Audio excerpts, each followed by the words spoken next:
नमस्कार विद्यार्थी मित्रों, गुड आफ्टरनून। आज हूँ लઈને આવ્યો છું ચાર દાખલાઓ છે। અહીંયા ચાર દાખલાઓ કેમ છે? કારણ કે 10 મિનિટના એક વિડિયોની અંદર આપણે બે દાખલાઓ અથવા તો એક દાખલો કરીએ, એના કરતાં સારું છે કે 20 મિનિટનો વિડિયોની અંદર આપણે ચાર દાખલા ભણી લઈએ। આ ચાર દાખલાઓ આપણે સ્ટાર્ટ કરીશું કમિશનની ગણતરીના બીજી પદ્ધતિના છે। આ બીજી પદ્ધતિ કરતા પહેલા આપણે એક પહેલી પદ્ધતિ શીખી લીધી હતી, એટલા માટે આઈ હોપ સાઉન્ડ પણ ક્લિયર હશે। स्क्रीन थोड़ी लांबी से બે બોર્ડ દેખાતા હશે। ચાર દાખલા શીખીશું, ચારે ચાર સ્વાધ્યાયના છે, ચોપડીના છે। ચોપડી જેમની પાસે હોય એ ચોપડી લઈને બેસે તો વધારે સારું રહેશે। ચાર દાખલાઓ ભણતા પહેલા આ બહુ જ અગત્યના અને બહુ જ ઇમ્પોર્ટન્ટ દાખલાઓ છે, મોસ્ટ ટાઈમની દાખલાઓ છે એક્ઝામ પોઈન્ટ ઓફ વ્યૂથી। તો આપણી પાસે અત્યારે છે ઉદાહરણ નંબર 3, ઉદાહરણ નંબર 4, પછી સ્વાધ્યાયના દાખલાઓ છે દાખલા નંબર 3 અને દાખલા નંબર 4। ક્લિયર છે? વગર કોઈ વિરામે આપણે દાખલાની શરૂઆત કરીએ। શરૂઆત કરતા પહેલા તમને એક પોઈન્ટ ક્લિયર કરી દઈએ। જો કમિશન વાળા દાખલાઓની અંદર ટોટલ 3 મુદ્દાઓ ધ્યાનમાં રાખવાની બાબત છે। 3 મુદ્દાઓ કયા કયા છે? ત્રણ કોમ્પોનેન્ટ કયા છે? 3 ભાગ આપણે ધ્યાનમાં લેવાના છે, જે છે એક છે આપણી પાસે વહેંચણી પાત્ર નફો, બીજો છે આપણી પાસે કમિશન અને ત્રીજો છે આપણી પાસે કુલ નફો। ક્લિયર? આ ત્રણ વસ્તુઓ કમિશન વાળા દાખલાની અંદર ખાસ અગત્યની જગ્યા ધરાવે છે। વહેંચણી પાત્ર નફાને અહીંયા આપણે ગણીશું 100% વાળો ભાગ। કેમ 100% વાળો ભાગ? જ્યારે આપણે દાખલા ગણીશું ત્યારે ક્લિયર થઈ જશે। કમિશનને આપણે ગણી લઈએ, ધારી લો કે x% છે, તો વહેંચણી પાત્ર નફો અને કમિશન ભેગા મળીને કુલ નફો થાય છે, જેને આપણે કહીશું 100 + x ભાગ। બરાબર છે? 100 + x%। એટલે કે જો 100% ભાગ, આ તો ફિક્સ છે કે વહેંચણી પાત્ર નફો હંમેશા 100% થશે। ધારી લો કે કમિશન 10% હોય તો કમિશન અને વહેંચણી પાત્ર નફો બંને ભેગા થઈને ટોટલ 110% નફો કુલ મળીને થાય છે। બરાબર છે? હવે આપણે બે બાબતે ધ્યાન રાખીએ કે કમિશન વાળા જે પદ્ધતિઓ છે એ પદ્ધતિઓથી આપણે કઈ જ નિષ્પત નથી। ક્લિયર? કમિશન બાદ કર્યા પહેલાનો નફા પર કમિશન, કમિશન બાદ કર્યા પછીના નફા પર કમિશન। આપણે પછી અને પહેલા આવા શબ્દોની અંદર બિલકુલ કન્ફ્યુઝન કરવાની જરૂરત નથી। આ હું ગેરંટી આપું છું તમને કે આ દાખલાઓ જો આજે તમે ડાયાગ્રામ શીખી રહેશો તો કમિશન બાદ કમિશન પછી આવી કન્ફ્યુઝન તમને કોઈ દિવસ નહીં રહે। ક્લિયર છે? તો આ જ કોન્સેપ્ટ હતો। આ ત્રણ ભાગ કયા છે આપણે દરેક દાખલાને ધ્યાન રાખજો, દરેક દાખલાને ડાયાગ્રામની અંદર ફિટ કરીને જ જોવાનું છે। દરેક દાખલાને આપણે અભ્યાસ કરીશું। ચાલો દાખલાની સ્ટાર્ટ કરીએ। સૌથી પહેલો દાખલો છે ઉદાહરણ નંબર 3। ઉદાહરણ નંબર 3 માં શું કહેવા માંગે છે? જયેશ, સુરેશ અને પંકજ આ ત્રણ ભાગીદારો છે। ત્રણેયનું નફા નુકસાનનું પ્રમાણ છે 6:2:3 છે। મેનેજર રાખેલો છે અને મેનેજરનું કમિશન કેવી રીતે આપવામાં આવે છે? કમિશન બાદ કર્યા પછી। હવે આ પછી હોય પહેલા હોય એનાથી કઈ નિસ્બત નથી, કઈ સંબંધ આપણે રાખવાનો નથી। ભલે કમિશન બાદ કર્યા પછીના નફા પર કેટલા ટકા કમિશન આપવાનું છે? 10%। 10% કમિશન આપવાનું છે અને એ 10% કમિશન પેટે એ કમિશન પેટે મેનેજરને કેટલા રૂપિયા મળે છે? 6600 રૂપિયા કમિશન પેટે મળે છે। તો નફાની વહેંચણી કરો। નફાની વહેંચણી કેવી રીતે કરીશું? નફાની વહેંચણી કેવી રીતે થશે? હંમેશા જ્યારે નફાની વહેંચણી હંમેશા અને હંમેશા કુલ નફામાંથી નથી થતો, જ્યારે વહેંચણી પાત્ર નફામાંથી થાય છે। હું એક ડાયાગ્રામ બનાવું છું, દાખલાની સોલ્યુશન અહીંયા કરીએ। ઉદાહરણ નંબર 3 નું સોલ્યુશન કરીએ। દાખલાઓને રફમાં અથવા તો પેજના કોઈ સાઈડમાં આપણે આવી રીતે ડાયાગ્રામ બનાવી લઈએ। જેમ કે કુલ નફો એને આપણે બે ભાગમાં વહેંચી લઈએ। એક તો છે વહેંચણી પાત્ર નફો અને એનો એક બીજો ભાગ છે કમિશન। ક્લિયર છે? કુલ નફાની અંદર બે ભાગ સમાવેલા હોય છે, એક તો છે વહેંચણી પાત્ર નફો અને બીજો છે કમિશન। ક્લિયર છે? વહેંચણી પાત્ર નફો હંમેશા અને હંમેશા 100% વાળો ભાગ ગણાય છે। કેટલા ટકા છે? 100%। ક્લિયર છે? હવે અહીંયા કમિશન કેટલું આપવાનું છે? 10%। કમિશનના કેટલા ટકા છે? 10% કમિશન છે। બીજું, હવે કુલ નફો કેટલો થઈ જશે? 100 અને 10 એટલે કુલ થઈને 110% કુલ નફો થયો હશે। આ એક ડાયાગ્રામ છે, એક ચિત્ર દ્વારા સમજીએ। હવે દાખલાઓની રકમને આપણે આ ડાયાગ્રામની અંદર ફિટ કરીએ કેવી રીતે થશે? આપેલું શું છે એની આપણે ગણતરી કરીએ। જો અહીંયા વહેંચણી પાત્ર નફો છે 6600 રૂપિયા કમિશન પેટે મળે છે, એટલે કે 10% વાળો ભાગ કેટલો આપેલો છે? 6600 રૂપિયા આપેલો છે। ક્લિયર છે? તો આપણે શું કરવાનું છે? નફાની વહેંચણી। નફાની વહેંચણી એટલે આપણે શોધવાનું શું છે? આ 100% વાળો ભાગ શોધવાનો છે, એટલે કે વહેંચણી પાત્ર નફો થશે કેટલો છે? બરાબર? હવે તો આપણે જે આપેલું છે એની હવે સોલ્યુશન કરીશું। આ માત્ર એક ડાયાગ્રામ છે, દાખલાનું સોલ્યુશન અહીંયાથી સ્ટાર્ટ થશે। સોલ્વ કરીએ કેવી રીતે થશે સમજો। અહીંયા સોલ્વ કરી દઉં છું. જો હું મેનેજરનું કમિશનની ગણતરી કરીએ તો કેવી રીતે થશે? મેનેજરનું કમિશન બરાબર નોર્મલી નાની બાબતથી આપણે સ્ટાર્ટ કરીએ. જો મારે આ જે 100% વાળો ભાગ છે હું પૂછી દઉં છું, અને આને જ તો આપણે 100% વહેંચણી પાત્ર નફો છે એને જ તો આપણે 3 વ્યક્તિઓની અંદર વહેંચવાનું છે, જયેશ, સુરેશ અને પંકજમાં. બરાબર છે? જયેશ, સુરેશ અને પંકજમાં વહેંચવાનું છે. કયા પ્રમાણમાં? 6:2:3 માં. પણ ક્યારે આપણે ગોતી શકાશે? જ્યારે આપણે 100% વાળો ભાગ આપણી પાસે હાજર હશે ત્યારે. તો તેથી મેનેજરનું કમિશન બરાબર એની ગણતરી કેવી રીતે થશે? મેનેજરનું કમિશન કેવી રીતે મળશે? જો નોર્મલી આપણે બાબતે વિચાર કરીએ કે જો 10% વાળો ભાગ છે એ કેટલો છે? 6600 રૂપિયા હોય તો આપણે ગોતવાનું કયો છે? 100% વાળો ભાગ. તો 100% હોય ત્યારે કેટલું? આ રકમમાં ગણતરી કરી આનું કેલ્ક્યુલેશન થઈ ગયું હશે. એટલે શું થશે? મેનેજરનું કમિશન આપેલું છે. બરાબર છે? મેનેજરનું કમિશન આપેલું હોય તો એનાથી આપણે 100% વાળો ભાગ એટલે કે વહેંચણી પાત્ર નફો શોધવો છે. તો પહેલા આપણે વહેંચણી પાત્ર નફાનું સૂત્ર ઓટોમેટિકલી બની જશે. વહેંચણી પાત્ર નફો બરાબર કેટલું મળશે? 6600 ગુણ્યા 100 થશે. 6600 ગુણ્યા 100 અને ભાગ્યા કેટલા આવી જશે? 10. તો આ તમને શું મળશે? 100% વાળો ભાગ એટલે કે વહેંચણી પાત્ર નફો મળશે. છેદવાડી 100 1 0 થી 1 0 જાય. 6600 ગુણ્યા 10 કરીશું એટલે કેટલા આવશે? 66000 રૂપિયા આવશે. બરાબર છે? એટલે આ થઈ ગયો 66000 રૂપિયા કુલ નફો થયો, વહેંચણી પાત્ર નફો થયો. બરાબર છે? હવે આપણે એને જ આપણે ત્રણ ભાગીદારો વચ્ચે વહેંચવું છે તો વહેંચી લઈશું. જયેશનો નફો કેટલો મળશે? જયેશને મળતો નફો બરાબર જયેશને નફો કેટલો મળશે? આ 66000 માંથી કેટલામો ભાગ મળશે? અને છઠ્ઠો ભાગ. 6 ભાગ્યા કેટલા ભાગ છે ટોટલ? 6 ને 2 8 ને 3 11 ભાગ. એટલે 11 થી છેદવાડીશું. 11 × 66 એટલે કે 6000 ગુણ્યા 6 થશે 36000 રૂપિયા આ જયેશને મળશે. સેમ એવી જ રીતે સુરેશનો નફો થશે આ જ 66000 નો કેટલામો ભાગ? બીજો ભાગ. 11 માંથી બીજો ભાગ કરીશું. 11 × 66 6000 ગુણ્યા 2 એટલે કે 12000 રૂપિયા. ત્રીજો છે વ્યક્તિ પંકજનો નફો કેટલો થઈ જશે? આ જ 66000 ના 66000 ગુણ્યા કેટલામો ભાગ છે? ત્રીજો ભાગ. તો 3/11 કરીશું. 11 × 66 એટલે 6000 કરી 18000 રૂપિયા થશે. ક્લિયર થયો? પહેલા નફો કે પછીના નફાથી આપણે કઈ સંબંધ નથી. આપણે આ માત્ર ને માત્ર આ એક ડાયાગ્રામની અંદર જ બધું બેસાડવાનું છે. ક્લિયર છે? નેક્સ્ટ દાખલો સ્ટાર્ટ કરીએ. નેક્સ્ટ દાખલા ઉદાહરણ નંબર 4 નું સોલ્યુશન કરીએ.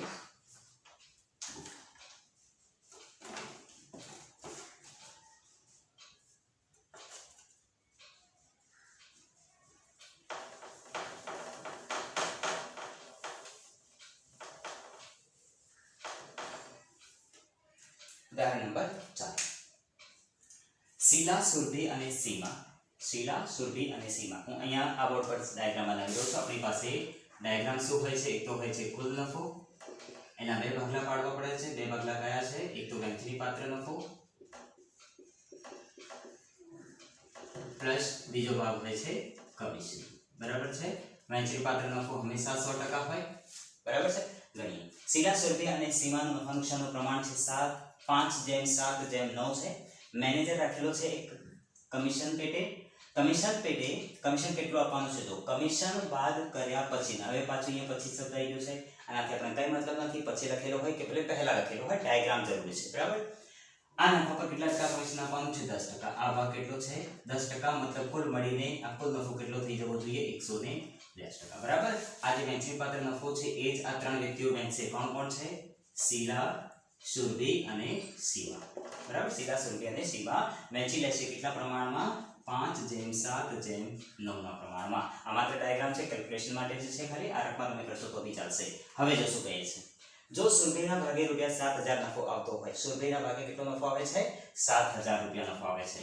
સુરભીના ભાગે 7000 રૂપિયા નફો આવે છે. બીજા કોઈ નફો આપેલો નથી. તો મેનેજર સંકેતનું કમિશન શોધો એટલે કે 10% વાળો ભાગ કેટલો હશે એ શોધવાનું છે. બીજું, કમિશન પહેલાનો નફો શોધો એટલે કે કમિશન નતો આપ્યો એનાથી પહેલા 110% વાળો ભાગ શોધવાનો છે. આ દાખલો બહુ જ મોસ્ટ આઈએમપી દાખલો છે કારણ કે આની અંદર દરેક બાબત આવી ગઈ છે. 100% વાળો ભાગ શોધવાનો પણ આવી ગયો છે, 10% વાળો ભાગ પણ આવી ગયો છે, 110% વાળો પણ આવી ગયો છે, દરેક ભાગીદારનો પણ ભાગ આવી ગયો છે. ક્લિયર છે? સ્ટાર્ટ કરીએ. હવે જો આ દાખલાની અંદર જોઈએ તો એક તો આપણે જોઈએ છે 10% વાળો ભાગ. 10% વાળો ભાગ શોધવા માટે આપણી પાસે 100% વાળો ભાગ હશે તો 10% ભાગ તરફ આપણે જઈ શકાશે. 100% વાળો ભાગ શોધવાનો છે.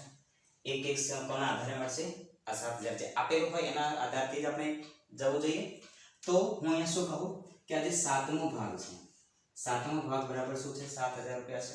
7મો ભાગ કેટલો હોય છે? 7000 રૂપિયા હોય તો અચ્છા કુલ ભાગ કેટલા થાય છે? 5 ને 7 12 ને 9 21 ભાગ થયા કુલ ભાગ.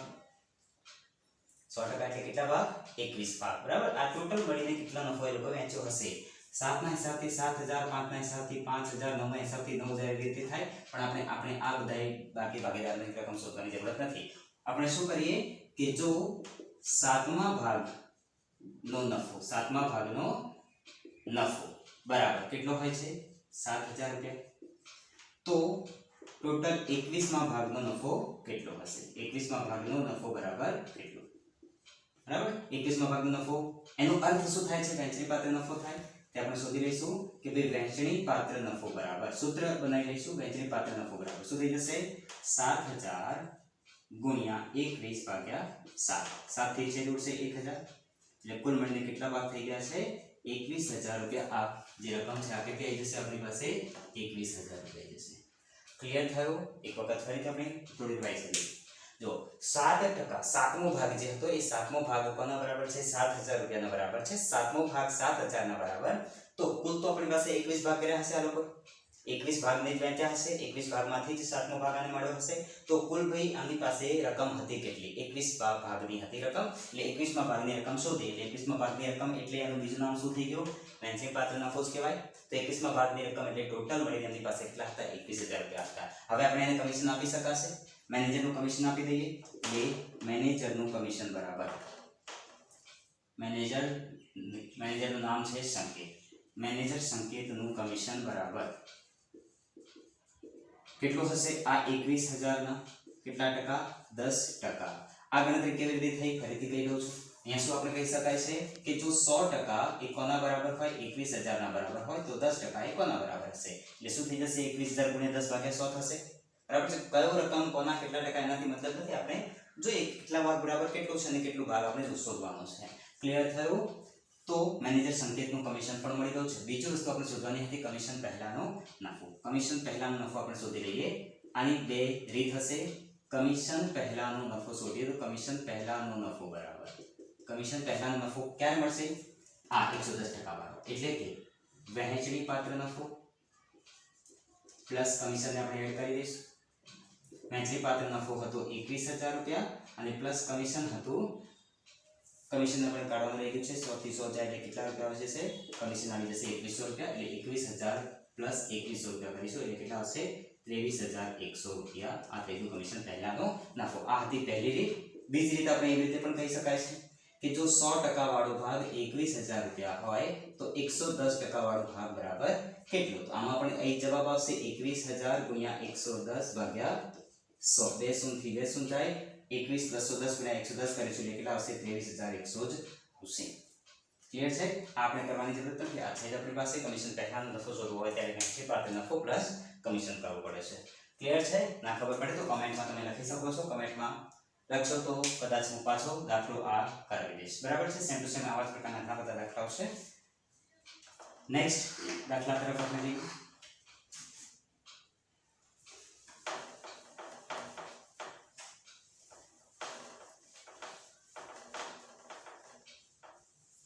હવે આપણે પાછો દાખલો છે સ્વાધ્યાયનો છે. સ્વાધ્યાયનો પ્રશ્ન નંબર 3 નો દાખલા નંબર 3 છે. પહેલો બીજો દાખલો કરી દીધો છે. બરાબર. અમૃતાને તેનું કમિશન આપ્યા બાદના નફા પર 8% કમિશન આપવું છે. અમૃતાનું કમિશન કેટલું થઈ ગયું? 8%. 100% આ ભાગ હોય એટલે કુલ મળીને કેટલા હોય? 108% હોય. 108% હોય. હવે અમૃતાને તેનું કમિશન આપવાનું છે અને પેઢીનો કુલ નફો આપેલો છે 96876 રૂપિયા. કુલ નફો એટલે કે 108% નો ભાગ આપેલો છે. તો અમૃતાને મળતી કુલ રકમ કેટલી હોવી જોઈએ? સિમ્પલ છે. અમૃતાનું કમિશન પહેલા તો ગોતવું પડશે. અમૃતાનું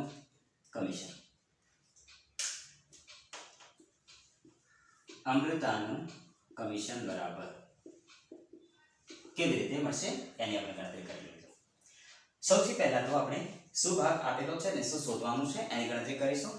આપેલું શું છે 108% વાળો ભાગ એટલે આપણે નોર્મલી કેલ્ક્યુલેશન શું કરવી પડશે કે ભાઈ 108% એ કોના બરાબર હોય 96876 ના બરાબર હોય તો 8% વાળો ભાગ જે છે એ કોના બરાબર હશે એટલે કે 8% વાળો ભાગ એની અંદર કેટલામાં હશે તો અમૃતાનું કમિશન શોધવા માટે આ કેલ્ક્યુલેશન પ્રમાણે ગઈએ તો કેટલું થશે 96876 ગુણ્યા 8 અને ભાગ્યા 108 થશે ક્રોસમાં હોય હંમેશા ગુણાકાર થાય અને જે બધે ભાગાકારમાં જાય છેદ ઉડાડીશું 4 વડે છેદ ઉડાડી દઈએ 4 2 8 4 થી ઉડશે 4 2 8 4 7 28 27 વખત બરાબર છે આ બંને છેદ ઉડાડી આપણે 9 ના ઘડિયાથી ઉડશે અથવા તો 3 ના ઘડિયાથી 9 ના ઘડિયાથી ઉડાડીએ તો 9 તરી 27 3 ના ઘડિયાથી ઉડાડીએ 3 9 27 આ 3 ના ઘડિયાથી જશે 3 તરી 9 3 2 6 3 2 6 વધ્યા 2 3 8 3 9 27 અને 3 2 6 32 9 થી ડાયરેક્ટ ઉડી જશે છે 9 થી ઉડાડીએ 9 એકા 9 9 2 18 9 તરી 27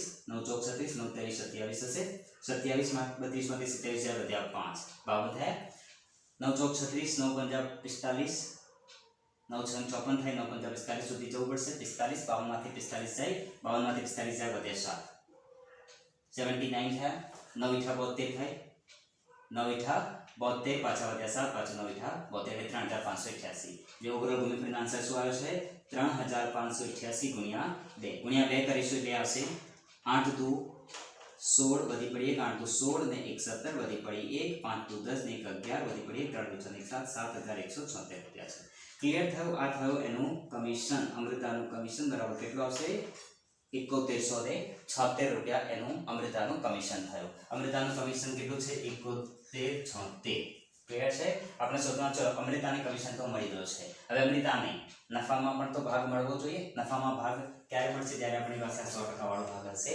ત્યારે આ 100% વાળો ભાગ પણ આપણે ગોતવો પડશે ક્લિયર છે તો 100% વાળો ભાગ કેવી રીતે મળશે 100% વાળો ભાગ એટલે કે કમિશન પછીનો નફો કેટલો થાય કમિશન પછીનો નફો બરાબર કમિશન પછીનો નફો સિમ્પલ છે કે 96876 માંથી આપણે 7176 બાદ કરી દઈએ તો જે બચશે એ વચ્ચે પાછળ નફો જશે એટલે શું થશે કુલ નફો બાદ કમિશન કમિશન આપણે બાદ કરી લઈશું કુલ નફો છે 96876 રૂપિયા એમાંથી 7176 નું કમિશન બાદ કરી દઈશું 6 માંથી 6 જાય 0 7 માંથી 7 જાય 0 8 માંથી 1 જાય 7 96 માંથી 7 જાય 7 9 89700 રૂપિયા વધે 89700 રૂપિયા આની તમે બીજી પદ્ધતિ પ્રમાણે પણ કરી શકતા હતા કે જો 8% વાળો ભાગ 7176 હોય તો 100% વાળો ભાગ કેટલો અથવા તો એવું પણ કરી શકતા હતા કે 108 વાળો ભાગ 96876 હોય તો 100% એટલે કેટલું 100% વાળો ભાગ ટૂંકમાં શોધવાનો હોય તો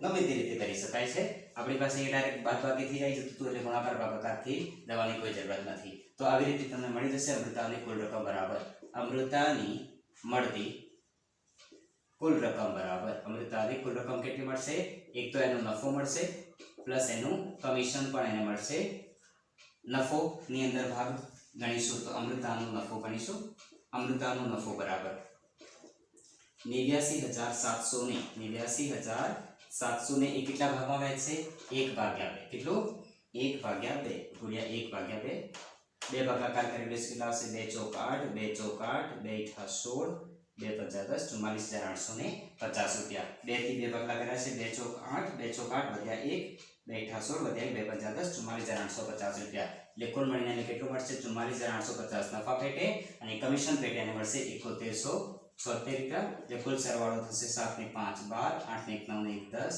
4 ને 7 11 ને 1 12 52056 રૂપિયાનો અમૃતાની કુલ રકમ મળશે ક્લિયર છે નેક્સ્ટ આગળ દાખલો જોઈએ